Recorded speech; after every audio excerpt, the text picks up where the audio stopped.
शिवसेना पक्षाने चिन्ह प्रकरणासंदर्भात आज पुन्हा एकदा सुनावणी होणार आहे। दुपारी 2 वाजेच्या सुमारास सुनावणी सुरू होणार आहे। वकील कपिल सिब्बल पुन्हा एकदा युक्तिवाद करतील, तर आज आमचा युक्तिवाद संपणार असल्याची माहिती खासदार संजय राऊतांनी दिली आहे। सिब्बल यांच्यानंतर शिवसेनेच्या वकिलांचा युक्तिवाद सुरू होणार आहे। कशा पद्धतीने युक्तिवाद केला जातो हे पाहणं आता महत्त्वाचं असेल।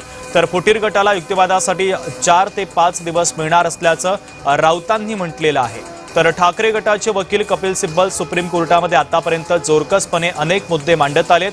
सिब्बल यांनी संघटनात्मक नियम आणि संघटना कोणाच्या बाजूने हे सांगण्याचा प्रयत्न केलेला आहे। आज आता कशा पद्धतीचा युक्तिवाद केला जातो याकडे राजकीय वर्तुळाचं विशेष लक्ष लागलेलं आहे।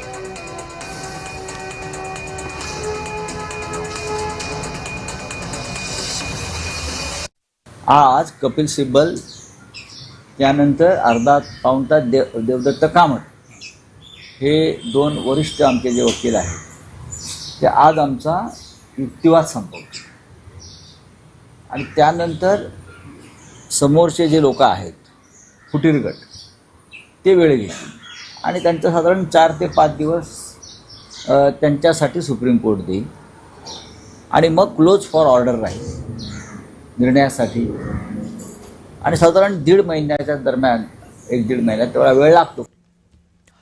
शिवसेना पक्षाने चिन्ह प्रकरणातील सुनावणी संदर्भात एकनाथ शिंदे यांनी श्रद्धा आणि सबुरीचा संदेश दिलाय। राजकीय परीक्षेमध्ये शिवसेना पास होईल असा विश्वास त्यांनी व्यक्त केला। आपली बाजू मांडू तेव्हा विरोधकांची तोंड बंद होतील असं देखील एकनाथ शिंदे यांनी म्हटलंय। पक्ष संघटना मजबूत करण्यासाठी बैठका वाढवा, एकनाथ शिंदे यांच्याकडून आता निर्देश देण्यात आले। सूत्रांनी या संदर्भात माहिती दिली आहे।